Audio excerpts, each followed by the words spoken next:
keluar dari kawasan itu. Seperti biasa, sebelum memulakan apa-apa, saya akan jalan keliling pos itu dan untuk lihat keadaan pos. Saya nampak banyak tulang babi hutan, tulang monyet, lotong, labi-labi di dalam tempat memasak yang ditinggalkan.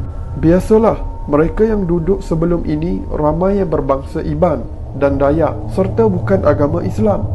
Itu biasa. Saya ambil garam, saya bacakan beberapa ayat Al-Quran dan mentera yang saya tahu. Saya tabur garam itu di sekeliling pos itu. Saya arahkan anggota saya jangan tidur dalam pondok-pondok yang ada di situ, dan semua sekali kena buat hemok dan tidur dengan kemah ponco masing-masing. Masuk waktu maghrib, saya suruh anak buah saya azan dan kami solat isyak berjemaah di atas lantai hutan berteman cahaya lilin sahaja. Saya jadi imam dan sarjan saya jadi bilalnya. Malam itu hujan turun selebat-lebatnya. Angin ribut kuat dan menakutkan. Terdengar bunyi pokok-pokok balak yang patah dan tumbang. Kami masing-masing serah nyawa pada Allah sahaja. Kalau itulah ajal kami reda. Tiba-tiba air yang datang entah dari mana mula banjir separuh betis di pos kami. Pelik, kami ini duduk di atas bukit. Mana ada air nak bertakung dan mengalir ke arah kami. Air sepatutnya turun terus ke bawah. Kami semua bertahan dan berdiam di kemah masing-masing. Saya hanya mampu berzikir dan mengulangi bacaan ayat Al-Quran berulang-ulang hingga saya tertidur memeluk senjata. Saya bermimpi ada seorang lelaki tua memberi salam pada saya dan senyum pada saya. Esok paginya hujan dah berhenti, matahari naik. Kami semua terkejut. Semua tulang-tulang binatang semalam, semua pinggan, mangkuk dan periuk yang digunakan askar sebelum ini, semuanya telah hilang entah ke mana. Anak buah saya cakap, banjir semalam yang menghanyutkan dan cuci segalanya. Lebih mengejutkan, semua pondok-pondok yang lama ada di situ telah rosak ditiup angin dan dihempap dahan dan pokok balak. Alhamdulillah, nasib baik kami tak tidur dalam pondok-pondok itu. Kami semua selamat dari kesan hujan, banjir dan ribut semalam. Saya terus arahkan sarjan saya untuk bakar semua pondok-pondok itu dan gotong royong bina surau kecil dengan menggunakan buluh. Saya dapat merasakan ada sesuatu yang tak kena di tempat itu. Dalam 3 hari, siaplah surau dari buluh yang kami bina. Tidak besar, cukuplah ada 5 saf dan tiap saf boleh isi 8 orang. Dinding ringkas, berlantaikan buluh dan hanya berbumbungkan daun hutan yang kami anyam. Dan setiap hari saya arahkan surau itu di azan pada waktu subuh, maghrib dan isyak, serta solat berjemaah pada yang tidak bertugas. Sambil buat kerja mengatur semula pos itu, kami tetap buat rondaan jalan kaki masuk jauh ke dalam hutan, di mana pagi pergi ronda, lewat petang balik semula ke tempat kami. Setelah 2 minggu di situ, masuk bulan puasa. Kami tahu kali ini giliran kami berpuasa dan raya dalam hutan. Yang menjadi hiburan kami hanyalah bungkusan makanan dan surat yang dihantar oleh isteri dan anak-anak. Itu pun hanya dapat setiap 2 minggu melalui helikopter ataupun bot tempur tentera. Ada yang masih bujang macam saya waktu itu hanya mampu pandang sahaja, tapi rasa gelisah bila tengok korporal dan sarjan yang sudah tua baca surat dari isteri di tepi pokok dengan air mata. Dia baca surat itu setiap hari. Sebenarnya itulah indahnya rasa rindu pada keluarga untuk tentera waktu operasi di dalam hutan. Bila tiba bulan Ramadan, di malam Ramadan yang ketiga, ketika saya jadi imam solat tarawih di surau buluh kami, dengan cahaya hanya guna 2 pelita, tiba-tiba dengar saf-saf yang kosong di belakang dipijak-pijak oleh ramai orang dan ada bau wangi yang kuat.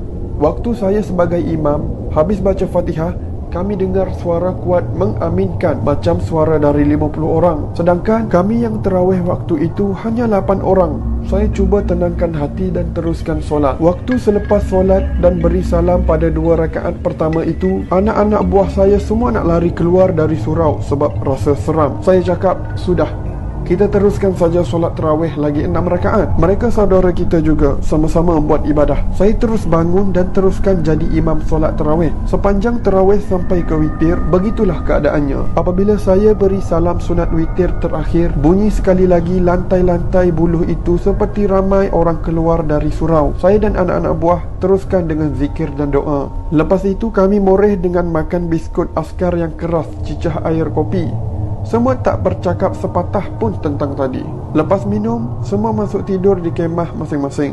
Pukul 2 pagi. Dalam gelap gelita, juru radio yang di sebelah kemah saya kejut saya. Katanya, "Tuan, bangun.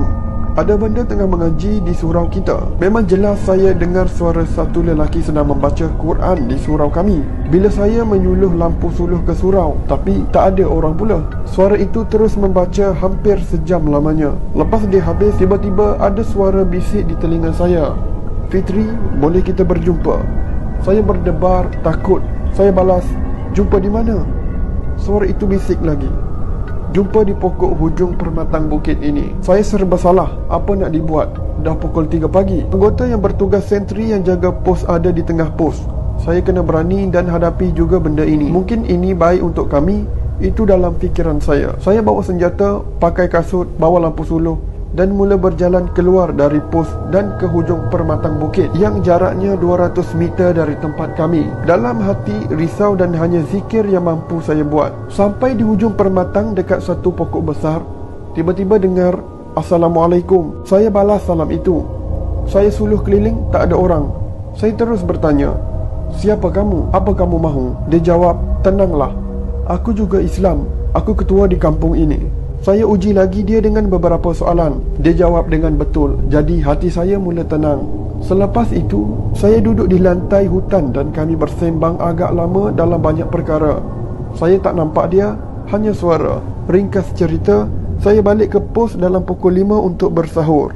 Esok waktu siang, saya cakap pada sarjan yang saya teringin nak makan lauk ikan untuk berbuka puasa nanti. Sarjan dan beberapa anak buah turun ke empangan nak menjala dan pancing ikan. Tiba-tiba entah dari mana datang timbul berbagai jenis ikan yang banyak ke tepi empangan di tempat kami. Tak perlu pancing pun, ikan-ikan itu seperti menyerah diri. Tangkap dengan tangan sahaja.